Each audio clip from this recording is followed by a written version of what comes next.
Hi അസ്സലാമലൈക്കും, welcome back to my channel. എല്ലാവർക്കും എൻ്റെ യൂട്യൂബ് ചാനലിലേക്ക് വേണ്ടി സ്വാഗതം. ഇന്ന് ഞങ്ങളുടെ പെരുന്നാളെന്ന് പറഞ്ഞാൽ ഉമ്മാടെ കൂടായിരുന്നു. അങ്ങനെ ഞാനും എൻ്റെ മോനും രാവിലെ ചെന്നപ്പോഴത്തേക്ക് ബിരിയാണി പാക്കറ്റൊക്കെ മേടിച്ചുകൊണ്ട് പോയായിരുന്നു. 2 കിലോയുടെ 2 പാക്കറ്റ് മേടിച്ചിട്ടുണ്ടായിരുന്നു.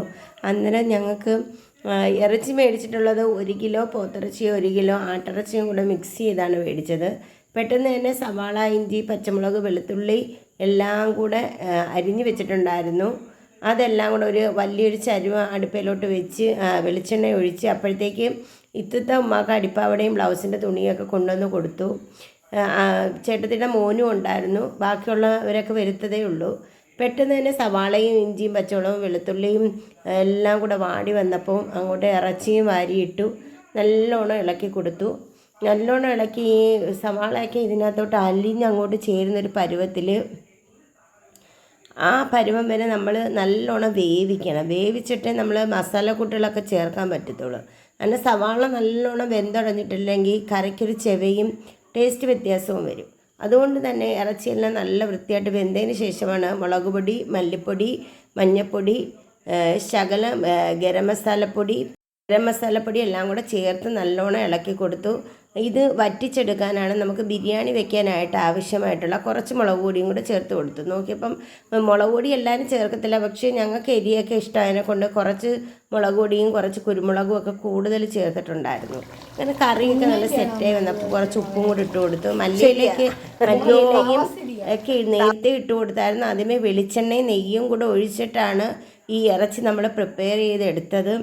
അങ്ങനെ ഇറച്ചിയൊക്കെ സെറ്റായി വന്നപ്പോൾ പിന്നെ ഇനി ബിരിയാണി ചോറ് വെക്കണമല്ലോ.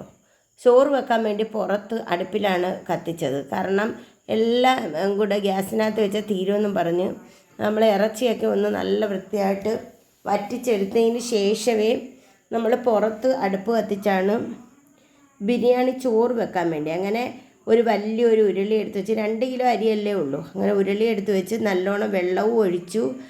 വെള്ളം നല്ല വെട്ടി തിളച്ച് വരണം. അതിനു മുമ്പേ മല്ലിയിലയും ക്യാരറ്റ്, നെയ്യ്, പിന്നെ ഡാൽഡ ഇതെല്ലാം കൂടെ ചേർത്ത് കൊടുത്ത്, പിന്നെ കറുകപ്പട്ട, ഗ്രാമ്പൂ, ഏലക്ക ഇതെല്ലാം കൂടെ ചേർത്ത് കൊടുത്ത് ഒരു ചെറുനാരങ്ങയുടെ അരമുറി പിഴിഞ്ഞതിനകത്തോട്ട് ചേർത്ത് കൊടുത്തു.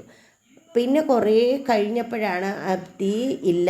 പിന്നെ ഞാനും എൻ്റെ മോനും എല്ലാം കൂടെ നല്ലോണം തീയരിച്ചു കൊടുത്തു. നല്ലോണം വെള്ളം വെട്ടി തിളച്ച് വന്നപ്പം അരി എൻ്റെ ഇത്തത്ത കൊണ്ടുവന്ന് ഞാൻ കഴുകി തോത്തിയൊക്കെ വെച്ചതാണ്. ഇത്തത്ത കൊണ്ടുവന്ന് അതിനകത്തോട്ട് തട്ടി പിന്നെ ഞാൻ അതൊക്കെ ഇളക്കി തീ വേവിച്ചുകൊണ്ടേയിരുന്നു. അപ്പോഴത്തേക്ക് ഉമ്മായി സഹായത്തിനുണ്ടായിരുന്നു. ഉമ്മ അങ്ങ് പള്ളിയിൽ ഇറച്ചി മേടിക്കാനായിട്ട് ഉമ്മ അങ്ങ് പോയി. പിന്നെ വേറെ ആരും ഇല്ലായിരുന്നു, ഇത്തത്തായേ ഉള്ളായിരുന്നു. പിന്നെ എൻ്റെ മോനും വന്ന് തീയരിക്കുന്ന രംഗമാണ് നിങ്ങൾ കാണുന്നത്. അവനും തീയൊക്കെ എരിച്ചു കൊടുത്തു. അങ്ങനെ അവിടെ നിന്ന് കുറച്ച് കോപ്രായമൊക്കെ കാണിച്ചു, കളിക്കുകയും ഒക്കെ ചെയ്തു അതിൻ്റെ കൂട്ടത്തിൽ. അപ്പോഴത്തേക്ക് അരിയൊക്കെ ഒരു വേവായി വന്നപ്പോൾ എൻ്റെ ഫോണിൻ്റെ ചാർജ് തീരാറായിരുന്നു. നെറ്റൊന്നും കിട്ടിയില്ല, സ്റ്റോറേജ് ഫുള്ളായി വന്നു. അതുകൊണ്ട് പിന്നെ എനിക്ക് വീഡിയോ പിടിക്കാൻ പറ്റിയില്ല. പിന്നെ ഞാൻ കുറേ നേരം കഴിഞ്ഞ് ചോറ് സെറ്റായതിന് ശേഷമാണ് വന്നത്. അപ്പോഴത്തേക്ക് നെയ്യൊക്കെ ഒന്നും കൂടെ കുറച്ച് നെയ്യും കൂടെ ഒക്കെ ആഡ് ചെയ്ത് കൊടുത്തു. ചോറ് തത്തിപ്പൊത്തി വെച്ച് ഇത് ഊറ്റിയെടുക്കാനാണ്. നമ്മൾ കൊട്ടയ്ക്കകത്തോട്ട് ഈ ചോറ് ഊറ്റിയെടുത്തിട്ട് ദമ്മിടാൻ വേണ്ടിയാണ് തീരുമാനിച്ചത്. അങ്ങനെ തന്നെ ഈ ചോറ് നമ്മൾ നല്ലോണം വെന്ത് വന്നപ്പോൾ നമ്മൾ കൊട്ടയ്ക്കകത്ത് ഊറ്റി ഇട്ടു. പിന്നെ ചെയ്തത് ബ്രഹ്മസല്യാണ്, പായസം വയ്ക്കാൻ. അങ്ങനെ പായസത്തിന് വേണ്ടി നല്ല വൃത്തിയായിട്ട് നമ്മൾ പാലൊക്കെ ഒഴിച്ച് തിളച്ച് വന്നപ്പം ബ്രഹ്മസല്ലി പാക്കറ്റായിരുന്നു, അതും തട്ടിയിട്ട് 3 കവർ പാലാണ് ഞങ്ങൾ എടുത്തത്.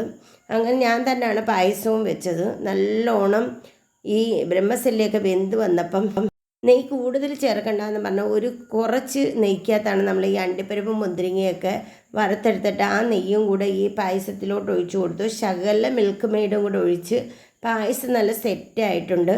പിന്നെ ഞങ്ങൾ ചോറൊക്കെ ഉണ്ട് കഴിഞ്ഞപ്പോഴാണ് പിന്നെ കുത്തിയൊക്കെ ഇട്ട് ഫോണിനകത്ത് ചാർജൊക്കെ വന്നത്.